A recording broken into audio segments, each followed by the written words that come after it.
नमस्कार दोस्तों, आप देख रहे हैं कहानी संग्रह, जहां ताकत, साधना और संघर्ष से जन्म लेती हैं असली कहानियां।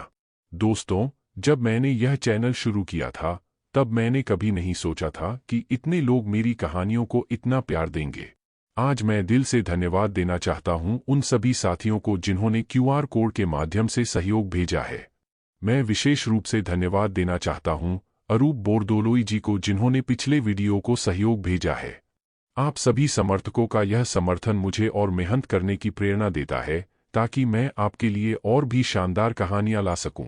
अगर आपको भी लगता है कि यह कहानियां आपको पसंद आती हैं और आप इस सफर का हिस्सा बनना चाहते हैं, तो आप भी क्यूआर कोड के माध्यम से अपना सहयोग भेज सकते हैं।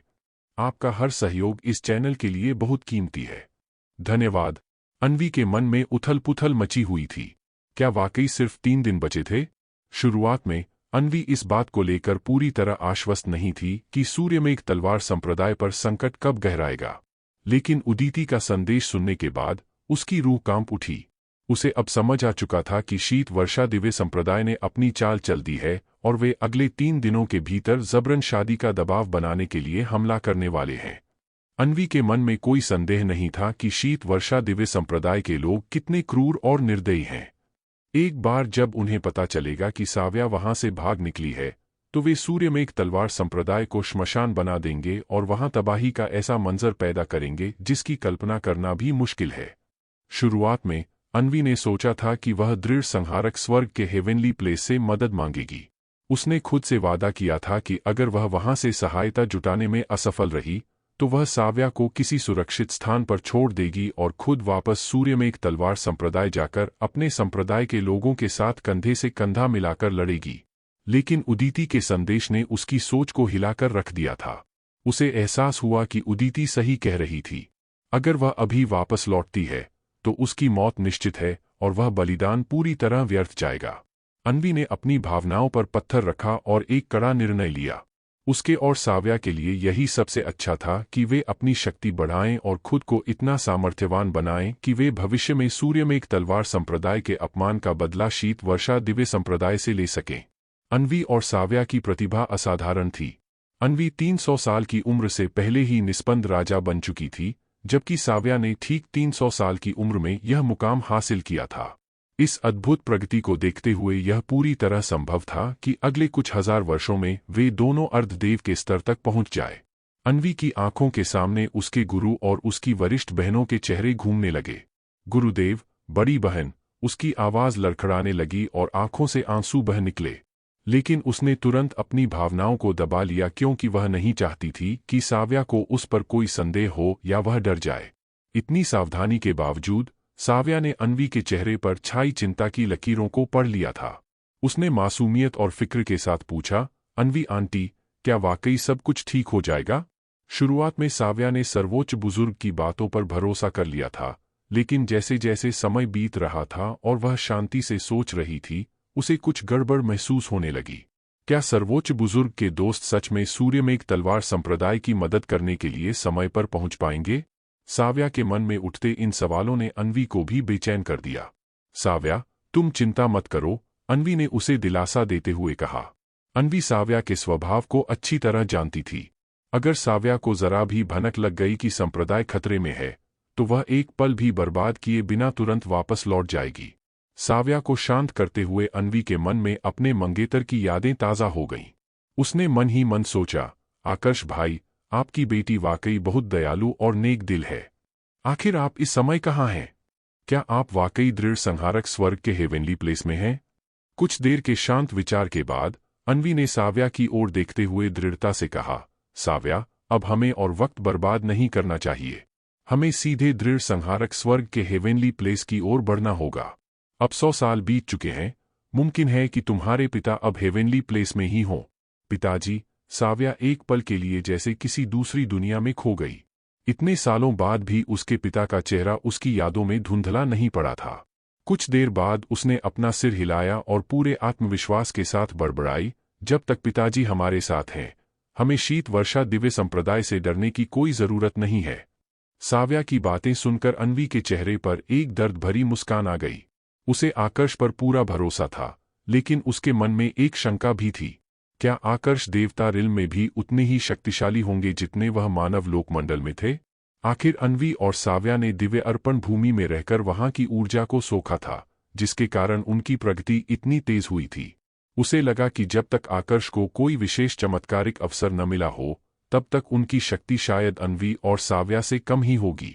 सराहट की आवाज के साथ हवा को चीरते हुए अन्वी और साव्या तेजी से हेवेनली प्लेस की ओर बढ़ने लगीं। 100 साल पहले वह सुजाना के साथ हेवेनली प्लेस गई थी, इसलिए उसे वहां का रास्ता अच्छी तरह याद था। अन्वी दिल ही दिल में प्रार्थना कर रही थी, काश आकर्ष वहां मिल जाए, और अगर वह वहां न हो तो कम से कम वरिष्ठ शस्त्रकेतु वहां मौजूद हों और हमारी मदद करने के लिए तैयार हो जाएं। स्वाभाविक रूप से वह किसी भी अनहोनी या सबसे बुरे परिणाम के लिए भी खुद को तैयार कर रही थी। दूसरी ओर शीत वर्षा दिव्य संप्रदाय एक दूसरे दर्जे का संप्रदाय था। हालांकि उनके पास कोई टाइटल सेलेस्टियल एम्परर नहीं था, लेकिन उनके पास साधारण अर्धदेवों की एक बड़ी फौज थी और उस सीमावर्ती क्षेत्र में उनका पूरा दबदबा था। इस संप्रदाय का मुख्य ठिकाना एक बेहद खूबसूरत घाटी में स्थित था, जहां चारों ओर हरियाली, रंग-बिरंगे फूल और पक्षियों की चहचहाहट गूंजती रहती थी। पहाड़ के बीचों बीच बने एक शांत और आलीशान आंगन में स्लेटी रंग के कपड़ों में एक बुजुर्ग मेज के सामने बैठा था। उसके बाल पूरी तरह सफेद हो चुके थे।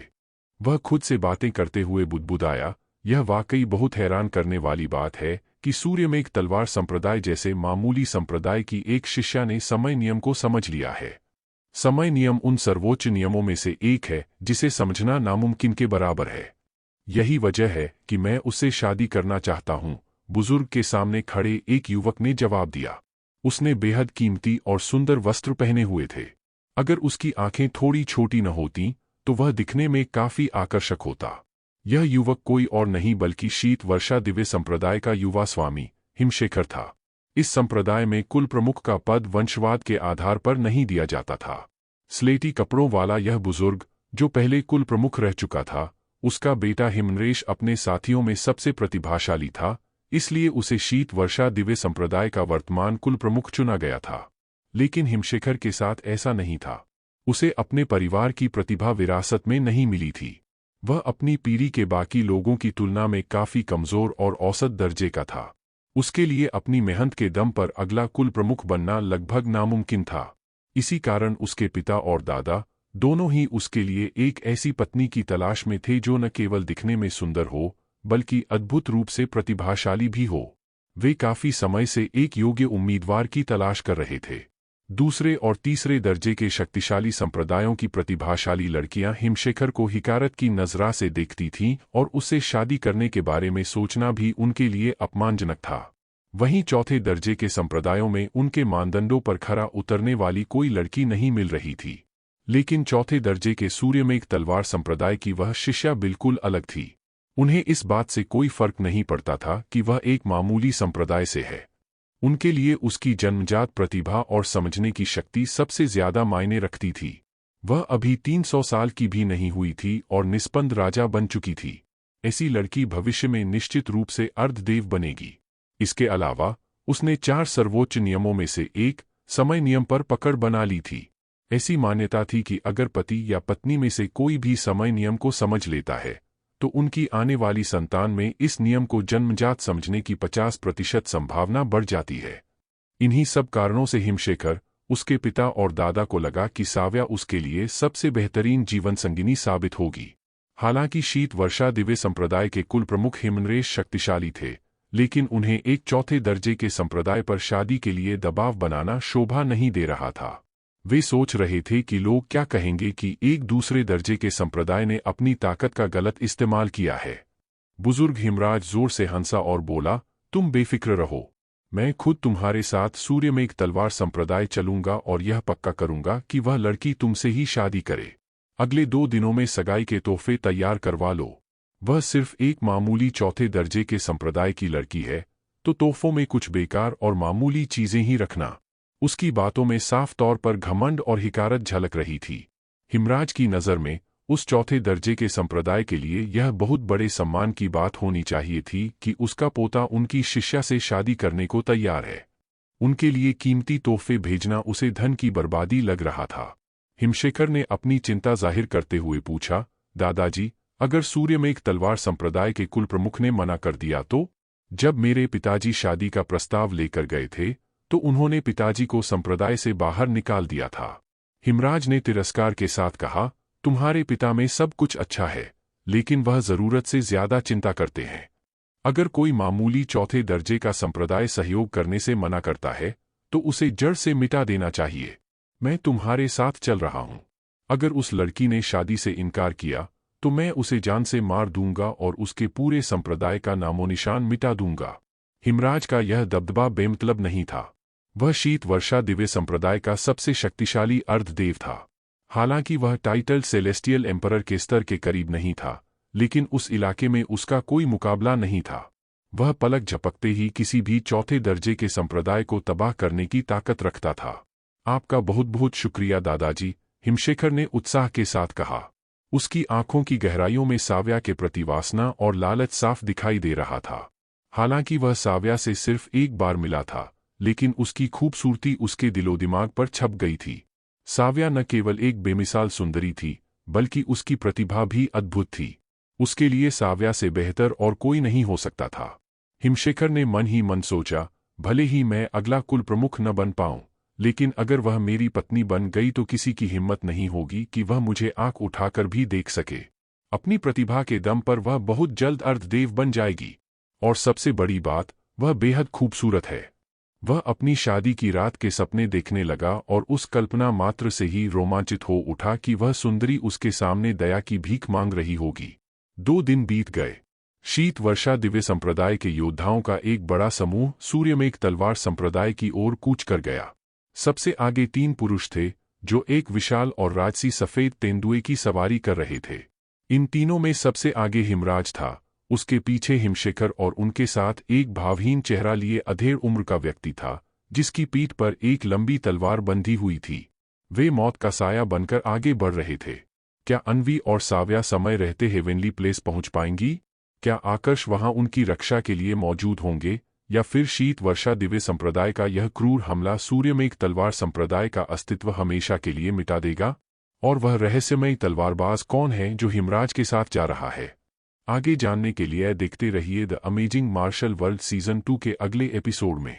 दोस्तों, अगर आपको यह कहानी पसंद आ रही है और आप चाहते हैं कि मैं रोज ऐसी ही लंबी और रोचक कहानियां आपके लिए लाता रहूं, तो आप QR कोड के माध्यम से अपना छोटा सा सहयोग भेज सकते हैं। आपका हर सहयोग इस चैनल को आगे बढ़ाने में बहुत मदद करता है। और जिन साथियों ने पहले ही सहयोग किया है, उनका मैं दिल से धन्यवाद करता हूं। अब चलिए कहानी को आगे बढ़ाते हैं। हिमशेखर के मन में विजय की एक अजीब सी लहर दौड़ रही थी। वह अपनी राजसी सवारी पर बैठा हुआ अपनी बगल में चल रहे उस अधेड़ उम्र के व्यक्ति को बड़ी ही तिरछी निगाहों से देख रहा था। उसने कभी सपने में भी नहीं सोचा था कि उसके दादाजी इस काम के लिए वार्जन को भी अपने साथ चलने का न्योता देंगे। यह अधेड़ उम्र का व्यक्ति कोई और नहीं, बल्कि हिमराज का सबसे आखिरी और प्रिय शिष्य वार्जन था। उम्र के लिहाज से वह हिमशेखर से केवल 1000 साल बड़ा था, लेकिन उसकी उपलब्धियां किसी को भी हैरान कर सकती थीं। वह इतनी कम उम्र में ही एक शक्तिशाली अर्धदेव बन चुका था। इतना ही नहीं, हिमराज के बाद वह शीत वर्षा दिव्य संप्रदाय का सबसे ताकतवर योद्धा माना जाता था। उसकी मौजूदगी ही हवा में एक भारी दबाव पैदा कर रही थी। हिमशेखर ने अपनी घबराहट छुपाते हुए एक फीकी मुस्कान के साथ बातचीत शुरू करने की कोशिश की। उसने कहा, छोटे चाचा ले, मेरे दादाजी और संप्रदाय के बाकी बुजुर्ग कहते हैं कि भविष्य में आप निश्चित रूप से एक टाइटल सेलेस्टियल एम्परर बनेंगे। क्या आपको खुद पर इतना भरोसा है? वार्जन ने अपनी ठंडी और स्थिर नजरों से हिमशेखर की ओर देखा।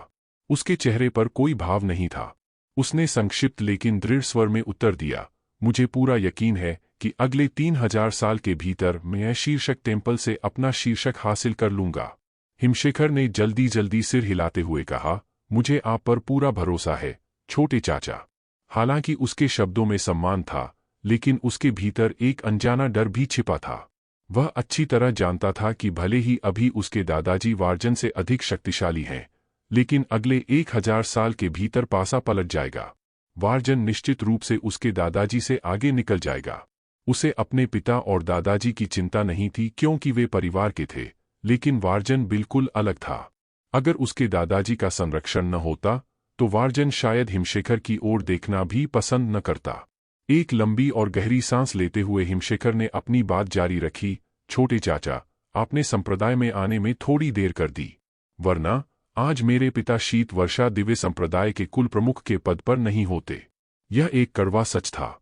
हिमराज ने अपने बेटे हिमनरेश को गद्दी सौंपने के लिए बहुत जल्दबाजी की थी।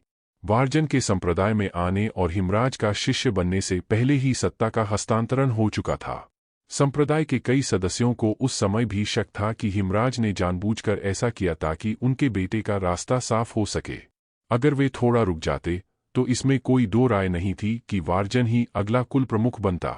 हिमराज भले ही सबसे ताकतवर थे, लेकिन वे किसी ऐसे योग्य शिष्य को कुल प्रमुख बनने से नहीं रोक पाते जो उनके बेटे से कहीं अधिक प्रतिभाशाली हो।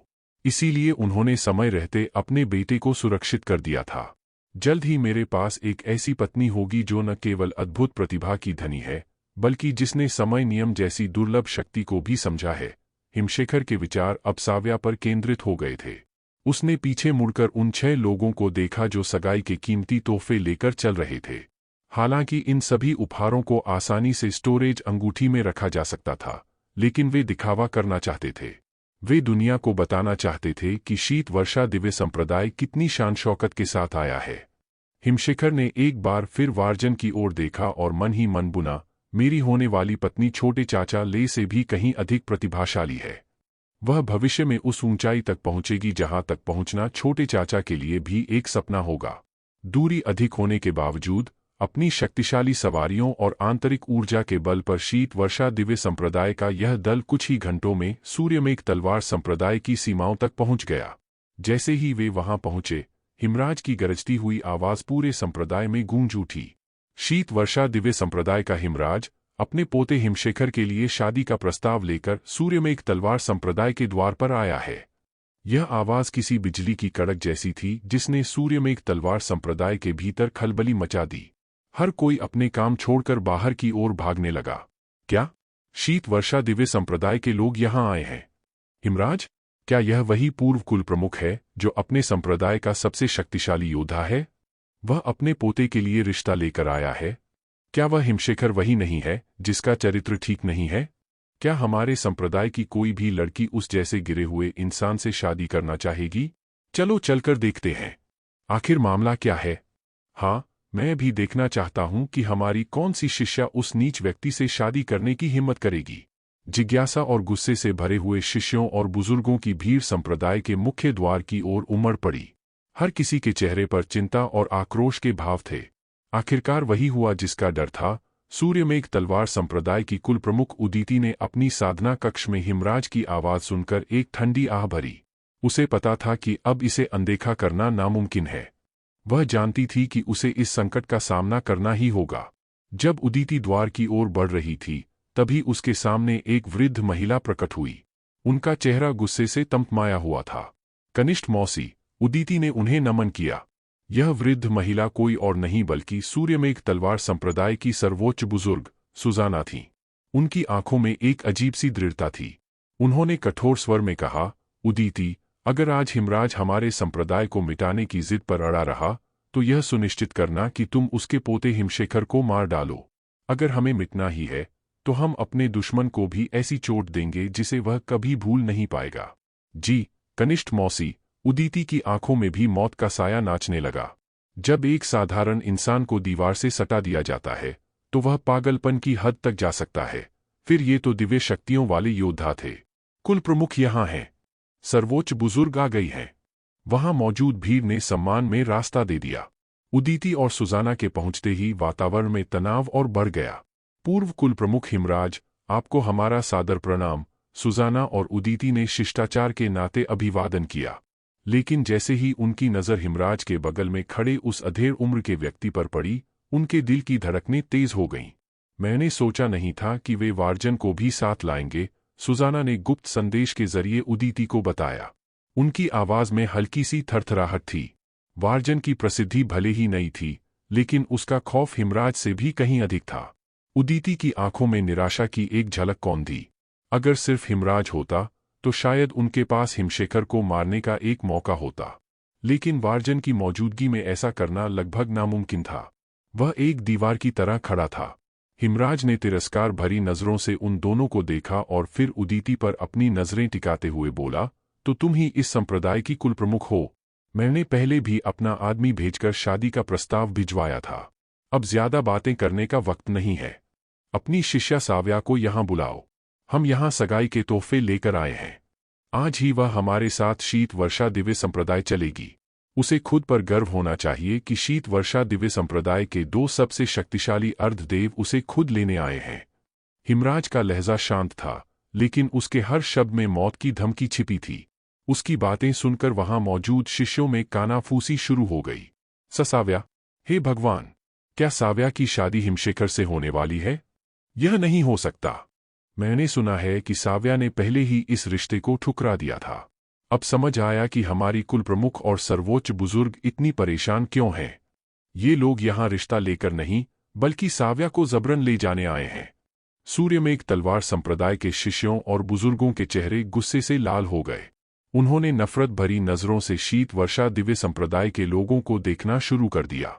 वरिष्ठ हिमराज उदीती ने अपना सिर झुकाते हुए एक लंबी सांस ली। यह कैसा इत्तेफाक है? मेरी शिष्या साव्या ने एक बहुत बड़ा अपराध किया था, जिसके कारण मैंने उसे 2 दिन पहले ही संप्रदाय से निकाल दिया है।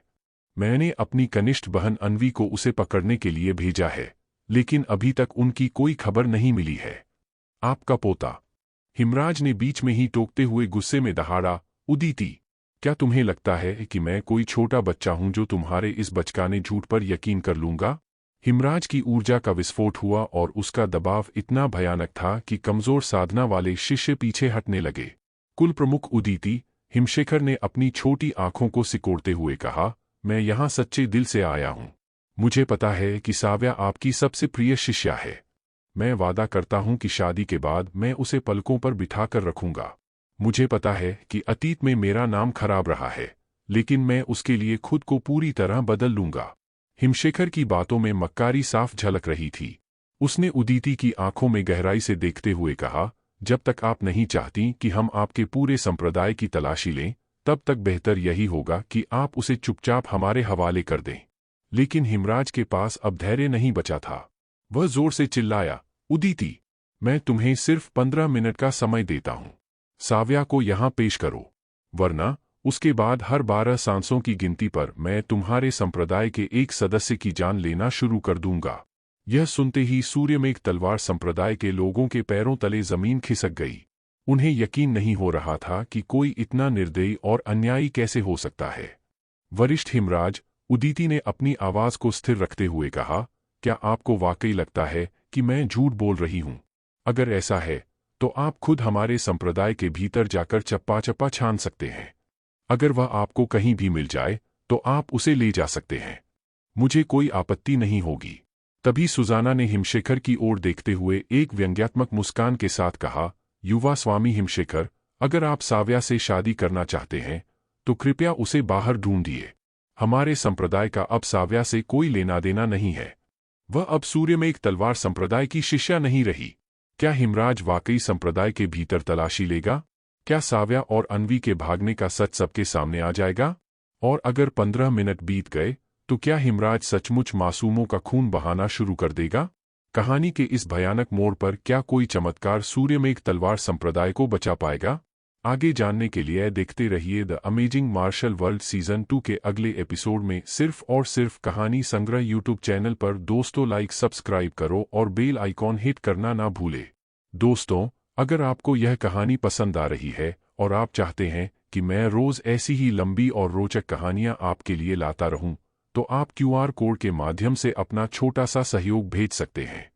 आपका हर सहयोग इस चैनल को आगे बढ़ाने में बहुत मदद करता है। और जिन साथियों ने पहले ही सहयोग किया है, उनका मैं दिल से धन्यवाद करता हूं। अब चलिए कहानी को आगे बढ़ाते हैं। सूर्यमेघ तलवार संप्रदाय के आकाश में तनाव की एक ऐसी चादर बिछ गई थी, जिसे महसूस कर वहां मौजूद हर शख्स की रूह कांप उठी।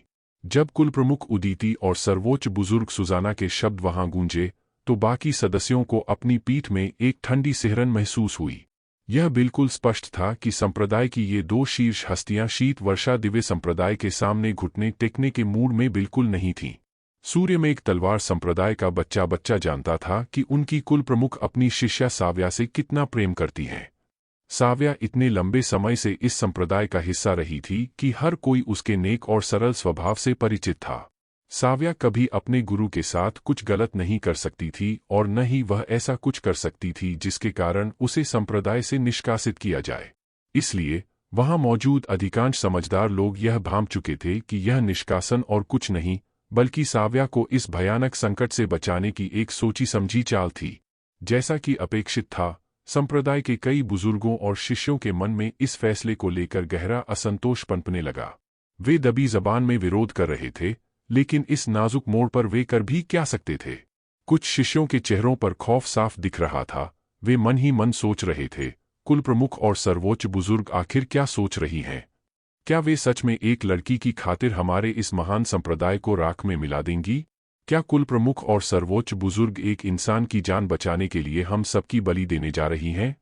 संप्रदाय के एक वरिष्ठ सदस्य ने कड़वाहट के साथ फुसफुसाते हुए कहा, मैं साव्या के लिए अपनी जान क्यों दूं? एक युवा शिष्य की आंखों में आंसू थे और आवाज में डर। हमें इस सब में क्यों घसीटा जा रहा है? माना कि कनिष्ठ बहन साव्या दयालु हैं और संप्रदाय में उनका सम्मान है, लेकिन इसका मतलब यह तो नहीं कि मैं उनके लिए अपनी जान कुर्बान कर दूं। क्या मेरा ऐसा सोचना गलत है? क्यों न हम अभी इसी वक्त यह संप्रदाय छोड़ दें?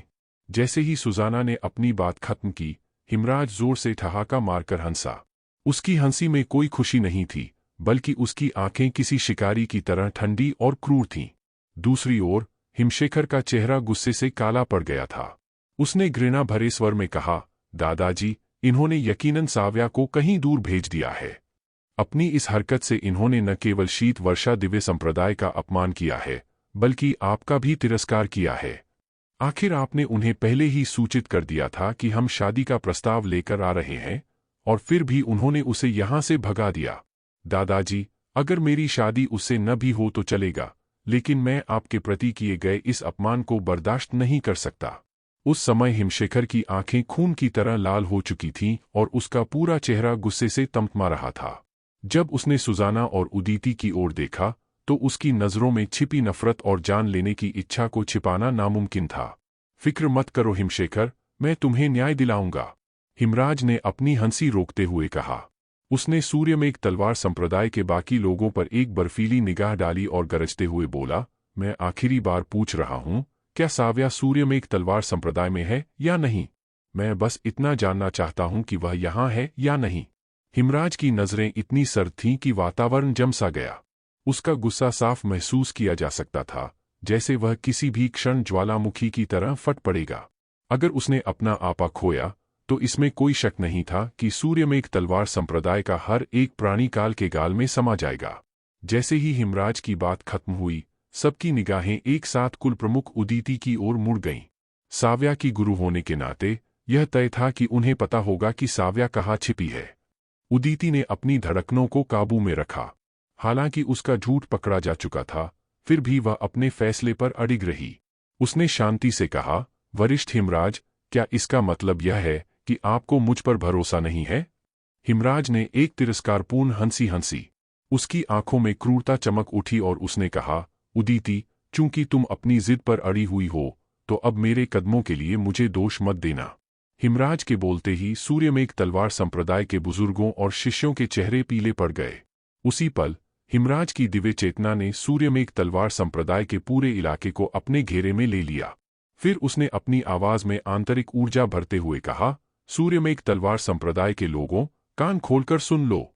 तुम्हारी कुल प्रमुख साव्या को बचाने के लिए तुम सबकी बलि देने को तैयार है। बेहतर होगा कि तुम सब मिलकर उसे समझाओ और साव्या को हमारे हवाले कर दो। तुम्हारे पास सिर्फ 30 मिनट हैं। अगर 30 मिनट के भीतर साव्या मेरे सामने नहीं आई, तो मैं यहां मौजूद हर एक इंसान को मार डालूंगा।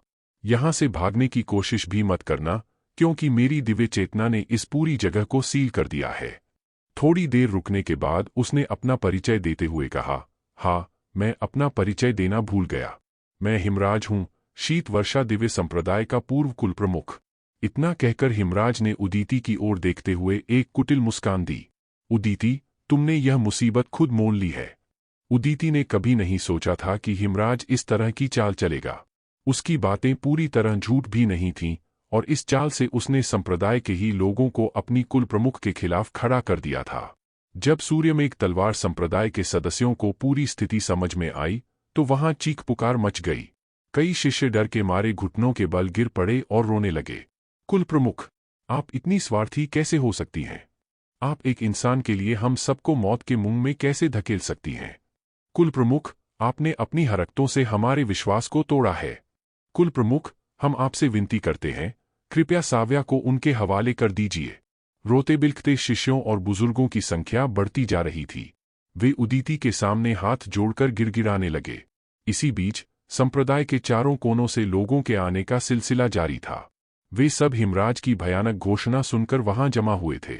वहां पहुंचते ही वे भी दूसरों की तरह घुटनों के बल बैठ गए और अपनी जान की भीख मांगने लगे।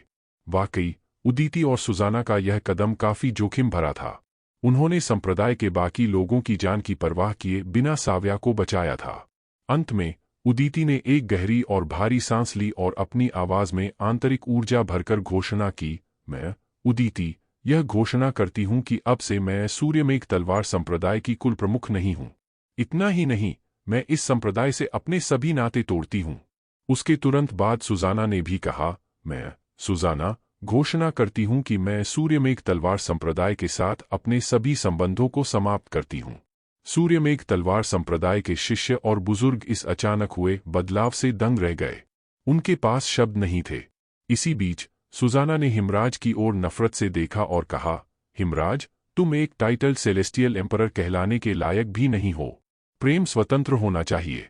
तुम्हारी आज की हरकतें उन नीच लोगों जैसी हैं जो महिलाओं का अपहरण कर उन्हें शादी के लिए मजबूर करते हैं। हाँ, मैंने ही साव्या को यहां से जाने के लिए कहा था। अगर तुम्हें किसी को दोष देना है तो मुझे दो। उदीती एक कदम आगे बढ़ी और हिमराज की आंखों में आंखें डालकर बोली, साव्या मेरी शिष्या है और मैंने ही उसे जाने की अनुमति दी थी। इसमें मेरी कनिष्ठ मौसी का कोई लेना देना नहीं है। तुम अपना सारा गुस्सा मुझ पर निकाल सकते हो। इस समय संप्रदाय के सदस्य पूरी तरह खामोश थे। अब उदीती और सुजाना उनके संप्रदाय की प्रमुख हस्तियां नहीं रही थीं। फिर भी उनकी आंखों में उन दोनों के लिए सम्मान की चमक थी जो साव्या की रक्षा के लिए अपनी जान दांव पर लगाने को तैयार थीं। इससे पहले कि हिमराज कुछ कहता, हिमशेखर जोर जोर से हंसने लगा। क्या मजाक है? तुम औरतों को लगता है कि अगर तुम इस्तीफा दे दोगी तो हम इस संप्रदाय के मासूमों को छोड़ देंगे? मैं तुम्हें बता दूं, अगर आज मुझे साव्या नहीं मिली तो मेरे दादाजी और मैं इस संप्रदाय के हर एक शख्स को मार डालेंगे। इससे कोई फर्क नहीं पड़ता कि तुमने संप्रदाय से नाता तोड़ लिया है या तुम अपनी जान देकर इसका प्रायश्चित करना चाहती हो। हिमशेखर के चेहरे पर एक क्रूर मुस्कान आ गई। उसने सूर्यमेघ तलवार संप्रदाय के उन बुजुर्गों और शिष्यों की ओर मुड़कर देखा जिनके चेहरे अब खौफ से सफेद पड़ चुके थे। उसने कहा, सुन लो सब, अब तुम्हारे लिए संप्रदाय छोड़ने का वक्त निकल चुका है। अगर साव्या नहीं आई तो तुम सब मरोगे।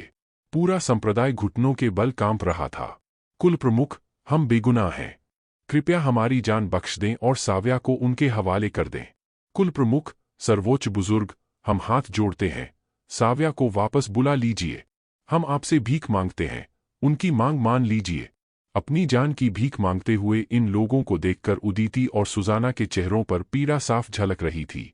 उन्होंने एक दूसरे की ओर देखा और दोनों की नजरों में एक जैसी बेबसी और कड़वाहट भरी मुस्कान थी।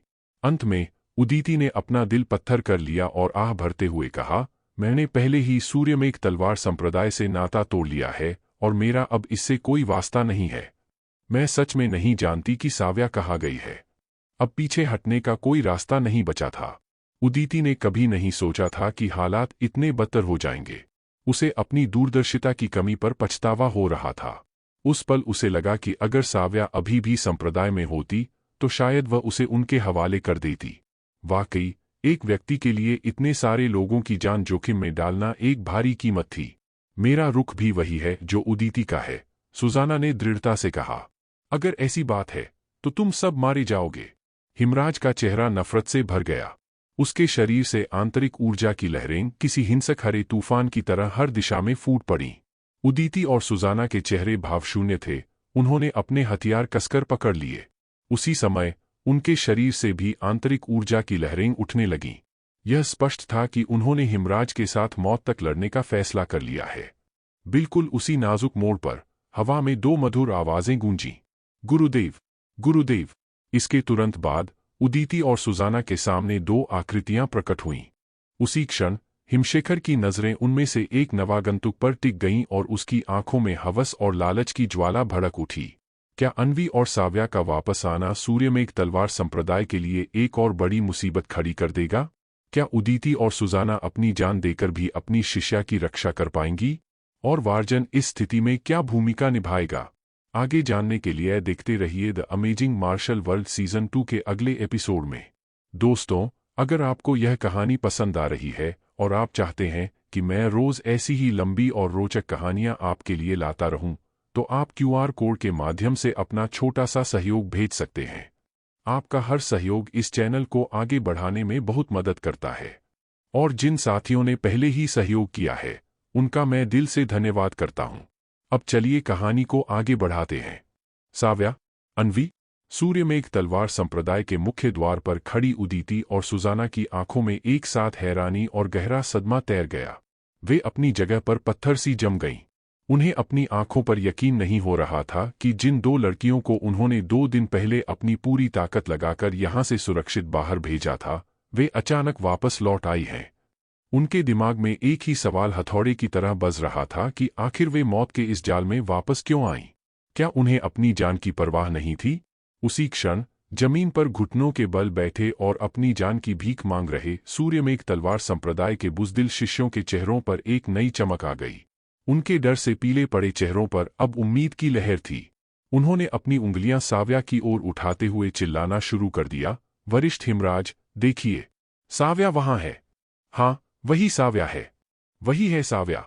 साव्या को देखते ही उन बुजुर्गों और शिष्यों की आंखें खुशी से भर आईं, जैसे उन्हें साक्षात जीवनदान मिल गया हो। कुछ समय पहले तक शीत वर्षा दिव्य संप्रदाय के अर्धदेव हिमराज ने घोषणा की थी कि अगर साव्या नहीं मिली तो वह पूरे संप्रदाय को श्मशान बना देगा। उसने यहां तक कह दिया था कि कुल प्रमुख और सर्वोच्च बुजुर्ग के पद छोड़ने से भी कोई फर्क नहीं पड़ेगा, सबको मरना ही होगा। उस वक्त वे सभी अपनी मौत को सामने देख रहे थे, लेकिन अब साव्या के लौट आने से उन्हें लगा कि उनकी जान बच गई है।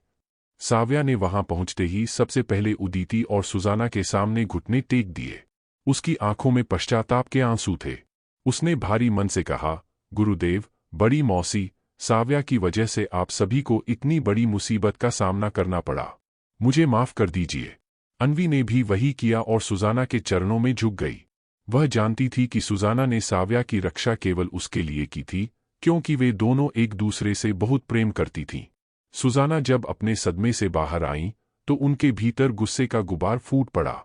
उन्होंने लगभग चिल्लाते हुए पूछा, तुम दोनों वापस क्यों आईं? उनकी आवाज में पीड़ा और हताशा साफ झलक रही थी। अब सब कुछ खत्म हो चुका था। उन्हें लगा कि साव्या को बचाने की उनकी सारी मेहनत और बलिदान बेकार चला गया। साव्या, तुम क्यों वापस आईं? उदीती का चेहरा सुजाना से भी ज्यादा खराब दिख रहा था। वह डर के मारे नहीं, बल्कि अपनी शिष्या के भविष्य को लेकर चिंतित थी। उसने सहज प्रतिक्रिया के रूप में साव्या के आगे ढाल बनकर खड़ी हो गई और अपनी तीखी नजरों से हिमराज और हिमशेखर को घूरने लगी। हिमराज ने अपने शरीर से निकल रही विनाशकारी ऊर्जा को थोड़ा शांत किया और अपनी नजरों को उदीती के पीछे खड़ी उस लड़की पर टिका दिया। उसने शांत लेकिन भारी स्वर में पूछा, हिमशेखर, क्या यही साव्या है? दादाजी, हाँ, यही वह लड़की है। हिमशेखर की आवाज में एक अजीब सी उत्तेजना थी जिसे वह छिपा नहीं पा रहा था। उसकी आंखें साव्या के चेहरे पर जमी थीं और उनमें हवस साफ देखी जा सकती थी। ठीक है, हिमराज ने सिर हिलाकर सहमति दी। उसने अपने पीछे खड़े उन शिष्यों को इशारा किया जो सगाई के कीमती उपहारों के थाल उठाए हुए थे। उसने हुक्म दिया, उपहार नीचे रख दो और इस लड़की को अपने साथ ले लो। वरिष्ठ हिमराज, किसी को मंगेतर बनाने के लिए मजबूरी का सहारा लेना आपको शोभा नहीं देता। इससे किसी को खुशी नहीं मिलेगी। आखिर आप ऐसा क्यों कर रहे हैं? उदीती ने अभी भी साव्या को अपनी ओट में छिपाते हुए गंभीर स्वर में पूछा। वह आखिरी दम तक लड़ने के लिए तैयार थी, लेकिन हिमराज जैसे पत्थर दिल इंसान को समझाना इतना आसान नहीं था। अगर वह बातों से मान जाता तो बात यहां तक पहुंचती ही नहीं। उसने उदीती की ओर मौत का पैगाम लिए हुए नजरों से देखा और कहा, उदीती, बेहतर यही होगा कि तुम रास्ते से हट जाओ। वरना तुम्हारी शिष्या साव्या को अपनी गुरु की अंतिम विदाई की तैयारी करनी पड़ेगी। गुरुदेव, साव्या ने अचानक अपनी गुरु के आगे बढ़कर उन्हें अपनी ओट में ले लिया। उसकी आंखों में अब डर नहीं, बल्कि एक ठंडी नफरत थी। उसने हिमराज की आंखों में झांकते हुए सीधे पूछा, तो आप ही हिमराज हैं, शीत वर्षा दिव्य संप्रदाय के पूर्व कुल प्रमुख? हिमराज के चेहरे पर एक उपेक्षा भरी मुस्कान आई। लड़की, यह तुम्हारे लिए बड़े सम्मान की बात है कि तुम मेरे पोते से शादी कर रही हो। अगर तुम अपनी भलाई चाहती हो तो चुपचाप हमारे साथ चलो, वरना क्या तुम चाहती हो कि तुम्हारी वजह से सूर्यमेघ तलवार संप्रदाय का हर एक सदस्य अपनी जान गंवा दे? अन्वी भी इस समय साव्या के बगल में आकर खड़ी हो गई। उसने हिमराज की ओर देखकर तिरस्कार से कहा, हिमराज, क्या तुम नहीं जानते कि तुम्हारा पोता कैसा इंसान है? तुम किस सम्मान की बात कर रहे हो? वह साव्या के पैरों की धूल के बराबर भी नहीं है। अब वह इसके लायक है या नहीं, यह फैसला करने वाली तुम कोई नहीं होती, हिमराज ने कुटिलता से कहा। अगर आप चाहते हैं कि मैं इससे शादी करूं, तो आपको पहले मेरे पिता को राजी करना होगा, साव्या ने बर्फीले स्वर में कहा। उसके चेहरे पर एक अजीब सा सुकून था, जैसे उसे पता हो कि अब बाजी पलटने वाली है। साव्या की बात सुनते ही उदिति और सुजाना ने हैरान होकर एक दूसरे की ओर देखा। उन्हें समझ नहीं आ रहा था कि साव्या अचानक अपने पिता की बात क्यों कर रही है। तुम्हारे पिता? हिमराज ने अपनी भौहें ऊपर चढ़ाईं और बड़ी हिकारत से पूछा। कहाँ हैं वे? क्या उनमें इतनी हिम्मत है कि वे मेरे खिलाफ खड़े हो सकें? जैसे ही हिमराज के शब्द हवा में गूंजे, बादलों के पीछे से एक ठंडी और वजनदार हंसी सुनाई दी। सबकी निगाहें आसमान की ओर उठ गईं। देखते ही देखते बादलों की ओट से 3 आकृतियां नीचे उतरीं। वहां एक पुरुष और 2 महिलाएं थीं। बैंगनी रंग के लिबास में वह पुरुष अविश्वसनीय रूप से सुंदर था। उसकी आंखों में एक अजीब सी चमक और चेहरे पर वीरता का ओज था। वहां मौजूद हर किसी की सांसें थम गईं। लेकिन जैसे ही उनकी नजर उसके बगल में खड़ी सफेद कपड़ों वाली महिला पर पड़ी, उनकी आंखें फटी की फटी रह गईं। कितनी सुंदर है! हे भगवान, मैंने अपनी पूरी जिंदगी में इससे खूबसूरत महिला नहीं देखी। वह सफेद वस्त्रों वाली महिला उस बैंगनी वस्त्रों वाले पुरुष का हाथ थामे उसके साथ सटी हुई थी। उसके आमतौर पर भावहीन रहने वाले चेहरे पर साव्या को देखते ही ममता और कोमलता के भाव आ गए। उनके साथ एक सुनहरे लिबास में सजी एक बेहद प्यारी युवती भी थी। उसने खिलखिलाते हुए हिमराज की ओर देखा और चुटकी लेते हुए कहा, भाई आकर्ष, मैंने सुना कि यह आदमी कह रहा है कि आप इसके खिलाफ खड़े होने की हिम्मत नहीं करेंगे। मैं भी यह देखने के लिए काफी उत्सुक हूं कि आखिर यह कर क्या सकता है। आकर्ष ने अपने चेहरे पर एक बनावटी दोस्ताना मुस्कान लाते हुए कहा। हालांकि उसकी आवाज शांत थी, लेकिन जब उसकी नजरें हिमराज पर पड़ीं, तो उनमें कत्ल करने की एक खतरनाक चमक कौंध गई। इनमें भी एक अर्धदेव है। हिमराज का चेहरा गंभीर हो गया। वह उनकी साधना के स्तर को नहीं भांप पा रहा था। ऐसा लग रहा था जैसे उसकी दिव्य चेतना को किसी ने रोक दिया हो। इसका सीधा मतलब था कि ये लोग कोई साधारण योद्धा नहीं थे। इसके अलावा उस सुनहरे वस्त्रों वाली युवती की बातों से साफ था कि वे लोग किसी बड़े खतरे से नहीं डरते। जब वे तीनों साव्या और अन्वी के बगल में आकर खड़े हो गए, तो हिमराज ने भारी स्वर में पूछा, क्या तुम साव्या के पिता हो?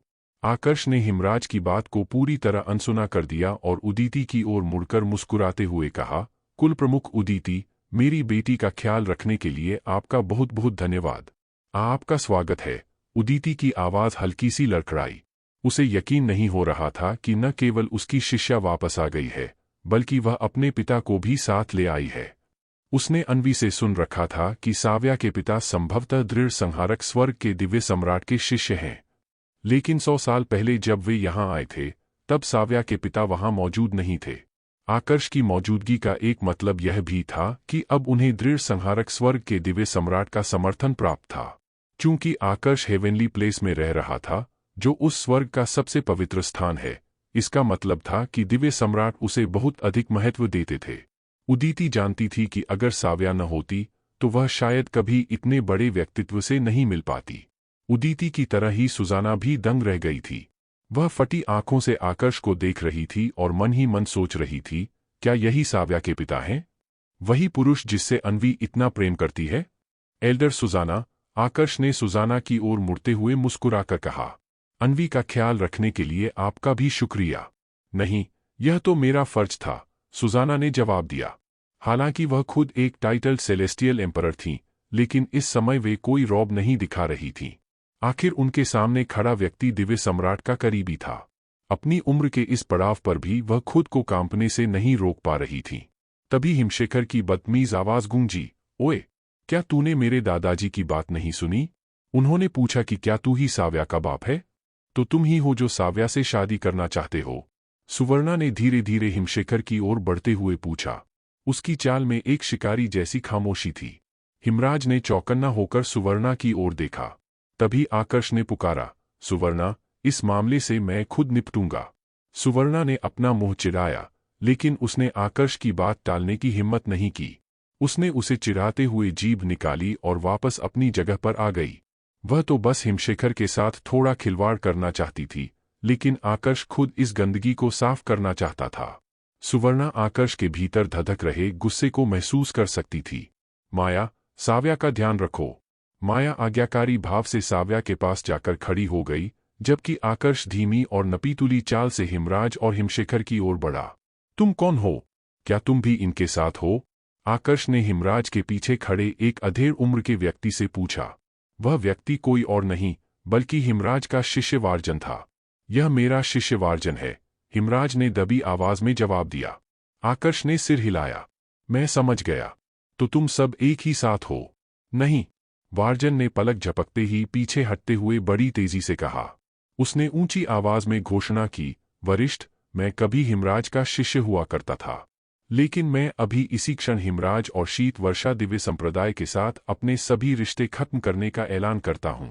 वार्जन का यह अचानक पलटी मारना क्या हिमराज के अंत की शुरुआत है? आकर्ष की आंखों में छिपी वह खूनी चमक आज क्या कहर बरपाएगी? और क्या साव्या के पिता वाकई उस दिव्य सम्राट के शिष्य हैं, जिनका नाम सुनकर बड़े बड़े योद्धाओं के पसीने छूट जाते हैं? आगे जानने के लिए देखते रहिए the amazing martial world season 2 के अगले एपिसोड में। सिर्फ और सिर्फ कहानी संग्रह यूट्यूब चैनल पर। दोस्तों, लाइक सब्सक्राइब करो और बेल आइकॉन हिट करना ना भूले। दोस्तों, अगर आपको यह कहानी पसंद आ रही है और आप चाहते हैं कि मैं रोज ऐसी ही लंबी और रोचक कहानियां आपके लिए लाता रहूं, तो आप QR कोड के माध्यम से अपना छोटा सा सहयोग भेज सकते हैं। आपका हर सहयोग इस चैनल को आगे बढ़ाने में बहुत मदद करता है। और जिन साथियों ने पहले ही सहयोग किया है, उनका मैं दिल से धन्यवाद करता हूं। अब चलिए कहानी को आगे बढ़ाते हैं। शीत वर्षा दिव्य संप्रदाय के एक शक्तिशाली अर्धदेव वार्जन असल में इसी संप्रदाय के पूर्व कुल प्रमुख हिमराज के सबसे प्रिय शिष्यों में से एक थे। उन्हें शीत वर्षा दिव्य संप्रदाय के इतिहास में सबसे प्रतिभाशाली साधक के रूप में जाना जाता था और पूरी संभावना थी कि भविष्य में वे ही इस संप्रदाय के अगले टाइटल सेलेस्टियल एम्परर बनते। उनकी ख्याति और शक्ति का लोहा हर कोई मानता था। जब वार्जन के शब्द हवा में गूंजे, तो सूर्यमेघ तलवार संप्रदाय के बुजुर्गों और शिष्यों के बीच सन्नाटा पसर गया। वे सभी वार्जन के बारे में अच्छी तरह जानते थे, इसलिए उनकी इस अप्रत्याशित घोषणा ने सबको हतप्रभ कर दिया। आखिर वार्जन क्या करने की कोशिश कर रहे थे? उन्होंने अचानक अपने ही संप्रदाय और गुरु से नाता क्यों तोड़ लिया? क्या यह कोई चाल थी या वास्तव में उनके भीतर कोई ज्वालामुखी फट पड़ा था? किसी को भी वार्जन से ऐसी उम्मीद नहीं थी। सबसे हैरान करने वाली बात यह थी कि वे शीत वर्षा दिव्य संप्रदाय के लोगों से इतनी तेजी और दृढ़ता के साथ दूर हट गए थे, जैसे वे दुनिया को यह दिखा देना चाहते हों कि अब उनका उन लोगों से दूर दूर तक कोई वास्ता नहीं है। यहाँ तक कि आकर्ष को भी वार्जन की इस त्वरित और सटीक प्रतिक्रिया की उम्मीद नहीं थी। हालांकि आकर्ष ने कुछ पल के लिए उसे देखा और फिर अपनी एकाग्रता वापस स्थिति पर लगा दी। उसी समय अन्वी ने अपनी चेतना का उपयोग करते हुए आकर्ष को एक गुप्त संदेश भेजा, जिसमें उन्होंने वार्जन के इतिहास और संप्रदाय में उनके रसूख के बारे में विस्तार से बताया। संदेश पाकर आकर्ष के मन में एक विचार कौन था।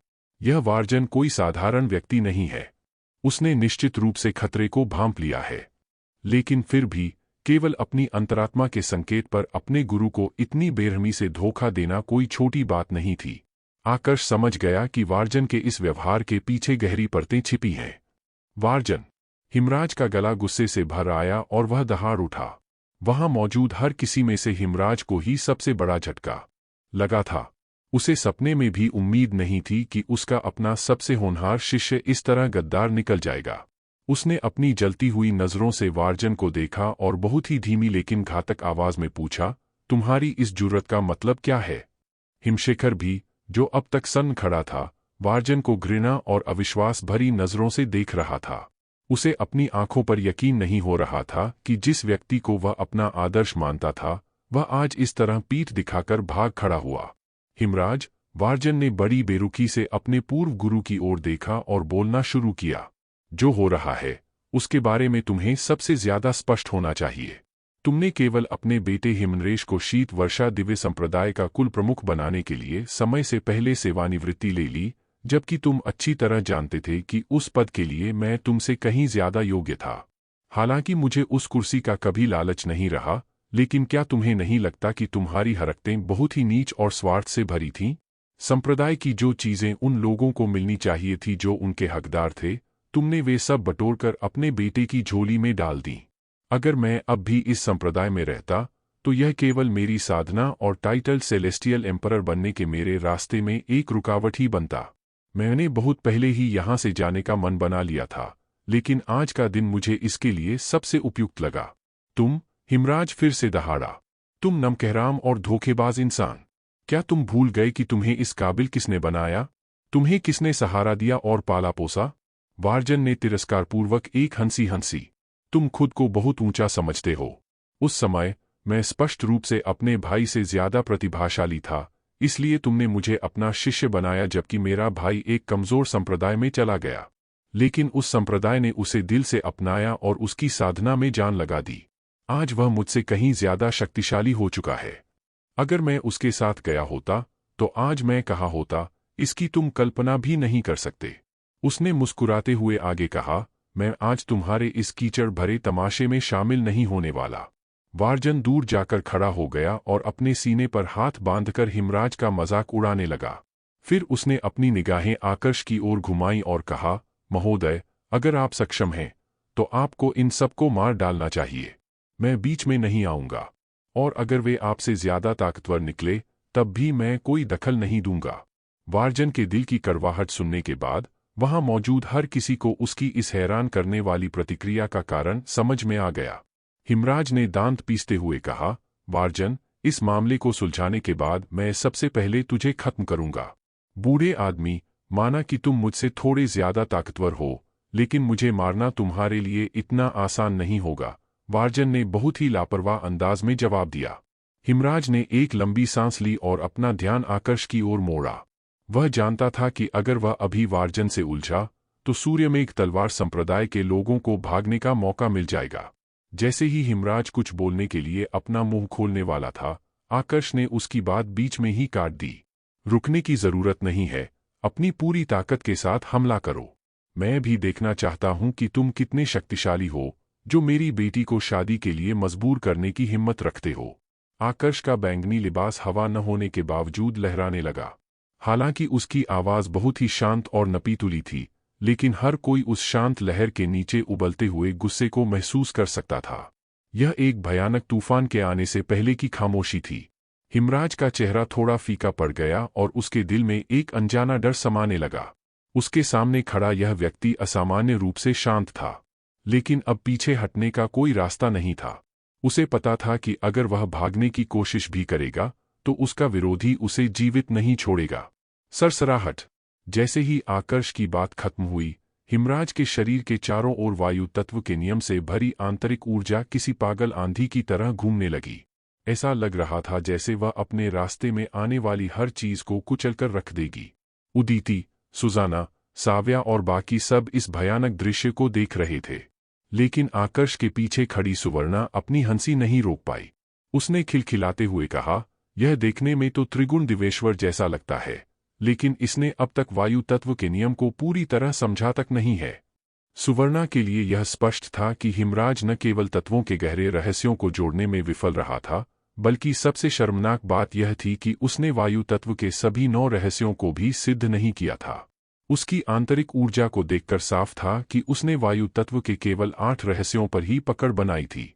तुम्हारे पास बस यही है, और फिर भी तुम मेरी बेटी को अपने पोते से शादी करने के लिए मजबूर करने का दुस्साहस रखते हो। आकर्ष ने उपहास करते हुए एक ठंडी हंसी हंसी।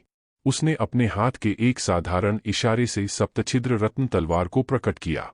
जैसे ही वह 7 रंगों की तलवार हवा में आई, चारों ओर एक ऐसी भयानक ऊर्जा फैल गई जिसने पूरे वातावरण को अपनी चपेट में ले लिया।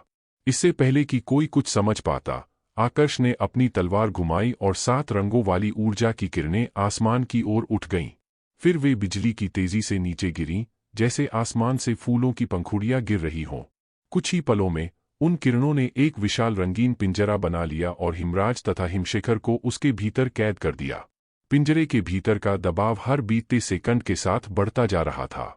जब दबाव असहनीय हो गया तो हिमशेखर का चेहरा सफेद पड़ गया और उसके मुंह से खून के फव्वारे छूटने लगे। यह देखकर हिमराज की हालत और भी खराब हो गई। हिमशेखर! हिमराज तेजी से अपने पोते की ओर बढ़ा और अपनी दिव्य चेतना का उपयोग करके उस पर पड़ रहे दबाव को कम करने की कोशिश करने लगा। फिर उसने आकर्ष की ओर देखते हुए चिल्लाकर कहा, तुम केवल पहले स्तर के निस्पंद राजा हो। भले ही तुम्हारे पास राजा श्रेणी का हथियार हो और तुमने स्पेस नियम को समझ लिया हो, लेकिन क्या तुम्हें सच में लगता है कि यह मुझे हराने के लिए काफी है? मूर्ख! आकर्ष ने बहुत ही बेरुखी से कहा। उसी पल वह 7 रंगों वाला पिंजरा सिकुड़ने लगा। मैं अभी इन बंदिशों को तोड़ दूंगा। हिमराज पागलों की तरह चिल्लाया। उसके शरीर से हरे रंग की ऊर्जा एक भयानक तूफान की तरह निकली। उसने पिंजरे को तोड़ने की पूरी कोशिश की, लेकिन अफसोस, उसकी सारी शक्ति उस पिंजरे के भीतर मौजूद स्पेस तत्व की ऊर्जा के सामने तिनके की तरह बिखर गई। उसी क्षण हिमराज ने खून की एक बड़ी उबकाई ली। उसका चेहरा अब मुर्दे की तरह सफेद हो चुका था और उसकी आंखों में वह खौफ था जो केवल निश्चित मौत को सामने देखकर आता है। उसने हकलाते हुए पूछा, ससंयन तकनीक? क्या तुमने तत्वों को जोड़ना सीख लिया है? हिमराज का सारा आत्मविश्वास धूल में मिल चुका था। वह भला उस व्यक्ति का मुकाबला कैसे कर सकता था जिसने न केवल तत्वों को जोड़ना सीख लिया था, बल्कि वे तत्व 4 सर्वोच्च नियम में से एक, यानी स्पेस तत्व नियम से जुड़े थे। वह सोचने पर मजबूर हो गया कि आखिर उसके सामने खड़ा यह बैंगनी वस्त्रों वाला व्यक्ति कौन है। वह केवल पहले स्तर का योद्धा होकर भी इतनी कठिन साधना कैसे कर सकता था। आकर्ष ने हिमराज की ओर बर्फ जैसी ठंडी नजरों से देखा। उसी समय उस रंगीन पिंजरे के एक तरफ स्पेस तत्व की 9 दरारें पैदा हुईं।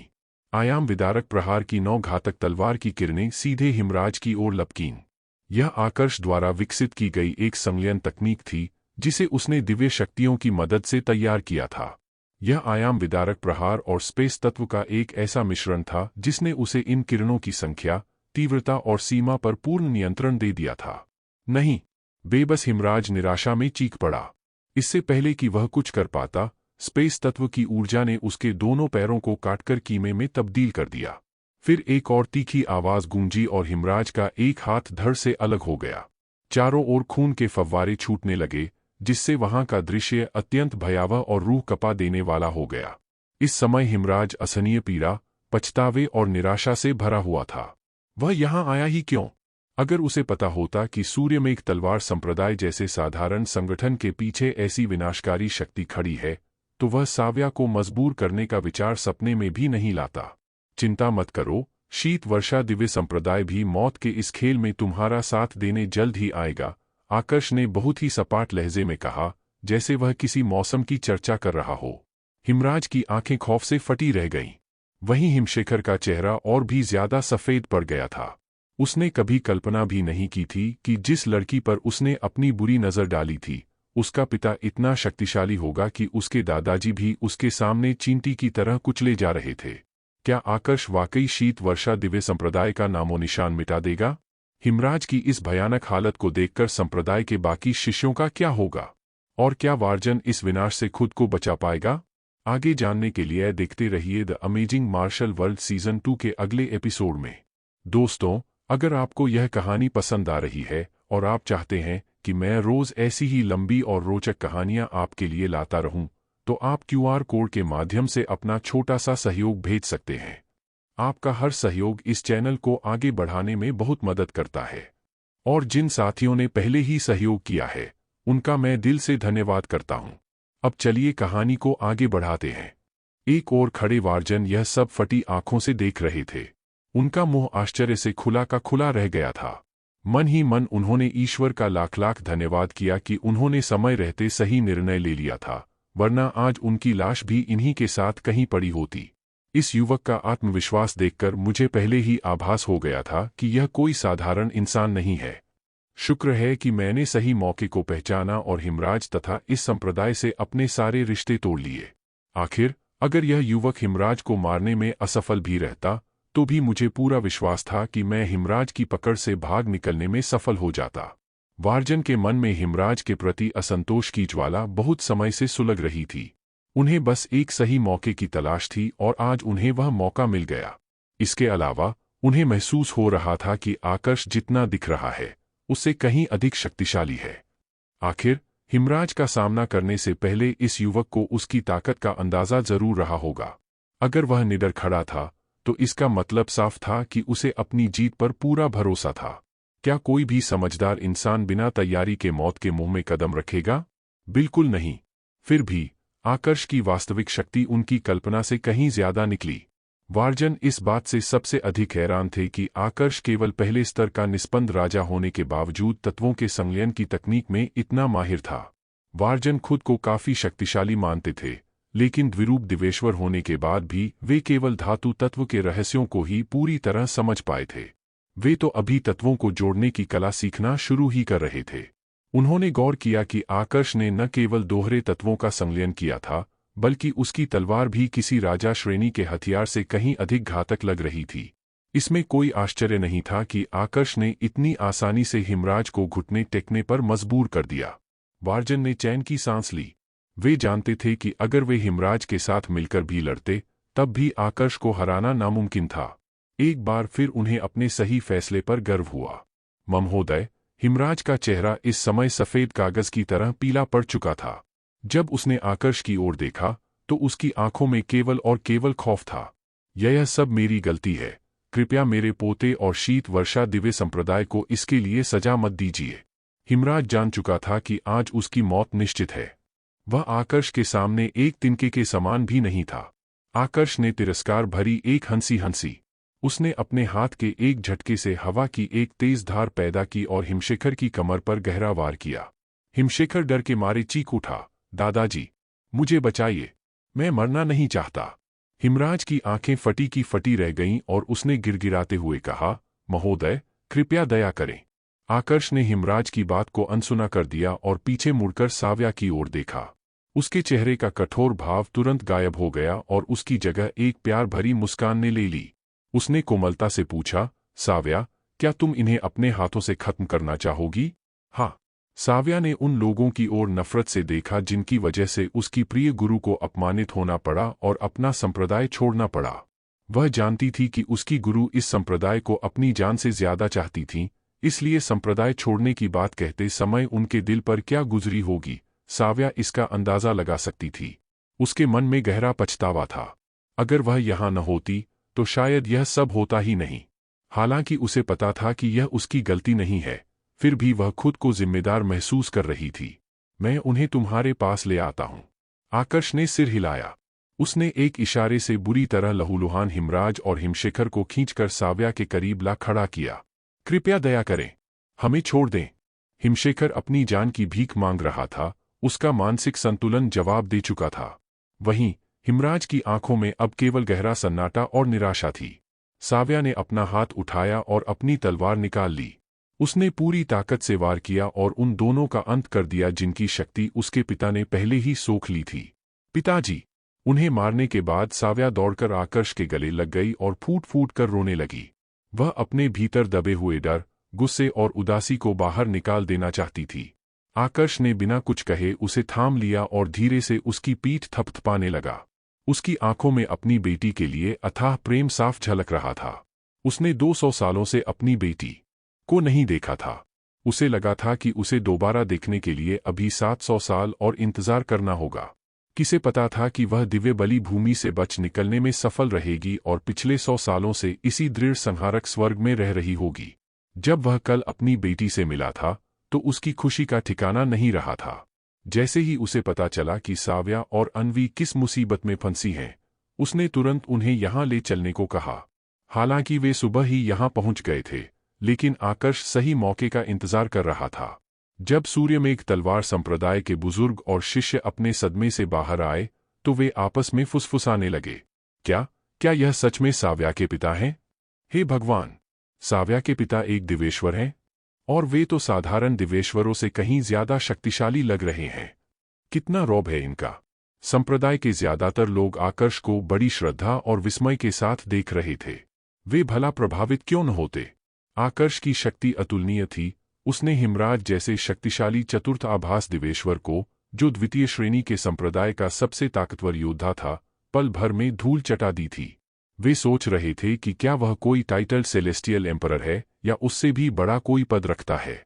उसी तरह उदीती और सुजाना भी गहरे सदमे में थीं। हालांकि उन्होंने सुना था कि दृढ़ संहारक स्वर्ग के दिव्य सम्राट ने आकर्ष को अपना शिष्य स्वीकार कर लिया है, लेकिन उन्हें उसकी वास्तविक शक्ति का अंदाजा अब जाकर हुआ था। उसकी ताकत उनकी कल्पनाओं से कोसों दूर थी। शुरुआत में उन्हें लगा था कि शीत वर्षा दिव्य संप्रदाय को डराने के लिए उन्हें हेवेनली प्लेस के लोगों के समर्थन की जरूरत पड़ेगी, लेकिन अब यह साफ था कि साव्या के पिता अकेले ही हिमराज जैसे 10 योद्धाओं से निपटने के लिए काफी थे। आकर्ष ने साव्या के सिर को सहलाया जब वह उसके आलिंगन से अलग हुई। फिर उसने ऊंची आवाज में पुकारा, कुल प्रमुख उदीती, साव्या का इतना ख्याल रखने के बदले मैं आपको एक उपहार देना चाहता हूं। आप बहुत उदार हैं, लेकिन इसकी कोई जरूरत नहीं है। मैंने साव्या का ख्याल सच्चे मन से रखा है और बदले में मुझे कुछ नहीं चाहिए। पिछले 100 सालों में मैंने उसे अपनी बेटी की तरह माना है। उदीती ने विनम्रता से मना कर दिया। कुल प्रमुख उदीती, कृपया मेरा उपहार ठुकराएं नहीं। अगर आप इसे स्वीकार नहीं करेंगी तो इसका लाभ केवल उन लोगों को मिलेगा जो इसके लायक नहीं है। आकर्ष ने एक हल्की मुस्कान के साथ सिर हिलाया। क्या? उदीती कुछ समझ नहीं पाई। कुल प्रमुख उदीती और सर्वोच्च बुजुर्ग सुजाना, क्या आप मेरे साथ शीत वर्षा दिव्य संप्रदाय चलना चाहेंगी? आकर्ष ने मुस्कुराते हुए पूछा। फिर उसने पास खड़े वार्जन से बेरुखी से कहा, मैं शीत वर्षा दिव्य संप्रदाय जा रहा हूं। क्या तुम रास्ता दिखाना चाहोगे?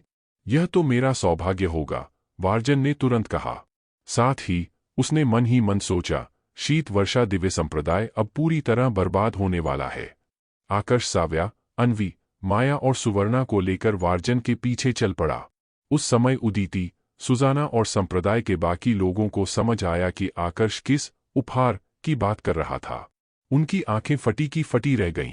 शीत वर्षा दिव्य संप्रदाय एक द्वितीय श्रेणी का संप्रदाय था जिसके पास किंग ग्रेड सेलेस्टियल पृथ्वी शिरा थी। इसका मतलब था कि वहां की प्राकृतिक ऊर्जा सूर्यमेघ तलवार संप्रदाय की तुलना में कहीं अधिक श्रेष्ठ थी। आखिर सूर्यमेघ तलवार संप्रदाय के पास तो केवल ड्यूक ग्रेड की पृथ्वी शिरा ही थी। क्या साव्या के पिता वाकई शीत वर्षा दिव्य संप्रदाय को जड़ से मिटाने जा रहे हैं? तो उनका मतलब है कि वे हमें उनका पूरा इलाका और संसाधन सौंप देंगे। हे भगवान, कितना भयानक और विशाल उपहार है यह। जैसे ही उन्हें एहसास हुआ कि सूर्यमेघ तलवार संप्रदाय को एक बेहतर ठिकाना मिलने वाला है, उनकी आंखों में लालच और खुशी की चमक आ गई। सामान्य परिस्थितियों में वे शीत वर्षा दिव्य संप्रदाय के इलाके को मुफ्त में मिलने पर भी स्वीकार करने की हिम्मत नहीं करते, क्योंकि यह केवल लालची लोगों की दुश्मनी मोल लेने जैसा होता। लेकिन चूंकि यह उपहार आकर्ष जैसी महाशक्ति द्वारा दिया जा रहा था, इसलिए किसी की हिम्मत नहीं होती कि वह उस पर अपनी बुरी नजर डाले। आखिर कौन मौत को दावत देना चाहेगा? जहां तक उन लोगों की बात थी जो शीत वर्षा दिव्य संप्रदाय से भी शक्तिशाली थे, उन्हें भला इस छोटे से इलाके की क्या परवाह होती। मैंने पहले ही कह दिया था, मैं उदीती सूर्यमेघ तलवार संप्रदाय के कुल प्रमुख का पद त्याग चुकी हूं। जब उदीती ने आसपास के लोगों की ये स्वार्थी बातें सुनी तो उसका चेहरा नफरत से काला पड़ गया। हालांकि वह जानती थी कि एक शिष्या के लिए इतने लोगों की जान दांव पर लगाकर उसने स्वार्थ दिखाया था, लेकिन उसे इस बात पर ज्यादा गुस्सा आ रहा था कि कैसे इन लोगों ने उसकी सबसे प्यारी शिष्या को भेड़ियों के सामने फेंकने की कोशिश की थी। अब इन लोगों में साव्या के पिता का उपहार स्वीकार करने की हिम्मत कैसे हो रही थी? क्या मजाक था यह? बेहतर होगा कि तुम सब यहीं रहो और इस पुराने संप्रदाय की रक्षा करो, सुजाना ने भी कड़े शब्दों में कहा और बाकी लोगों के पीछे चल दी। कुल प्रमुख, सर्वोच्च बुजुर्ग, कुल प्रमुख, सर्वोच्च बुजुर्ग, उस समय हमारे पास और क्या रास्ता था? हम बेगुनाह थे। हमें शीत वर्षा दिव्य संप्रदाय के इलाके में रहने की जरूरत नहीं है, लेकिन सूर्यमेघ तलवार संप्रदाय आप दोनों के बिना नहीं चल सकता। हाँ, यही सच है। अगर उदीती और सुजाना संप्रदाय छोड़ देती तो सूर्यमेघ तलवार संप्रदाय पूरी तरह तबाह हो जाता। चतुर्थ श्रेणी का संप्रदाय होना तो दूर, यह शायद 5वीं श्रेणी का बनकर रह जाता। हकीकत तो यह थी कि वे शायद अपनी रक्षा करने के काबिल भी नहीं बचते। क्या उदिति और सुजाना अपने संप्रदाय के गद्दार सदस्यों को माफ कर पाएंगी? क्या आकर्ष का शीत वर्षा दिव्य संप्रदाय पर हमला केवल शुरुआत है, या वह पूरे क्षेत्र की राजनीति को बदलकर रख देगा?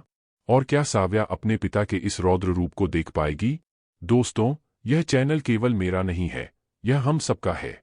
आप लोगों का प्यार और समर्थन ही इस चैनल को आगे बढ़ाता है। दोस्तों, अरूप बोरदोलोई जी ने पिछले वीडियो को सहयोग भेजा है।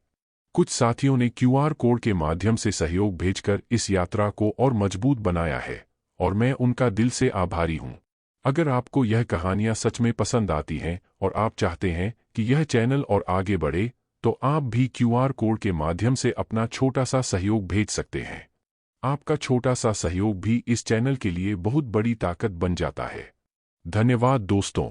आगे जानने के लिए देखते रहिए the amazing martial world season 2 के अगले एपिसोड में सिर्फ और सिर्फ कहानी संग्रह यूट्यूब चैनल पर। दोस्तों, लाइक सब्सक्राइब करो और बेल आइकॉन हिट करना ना भूले।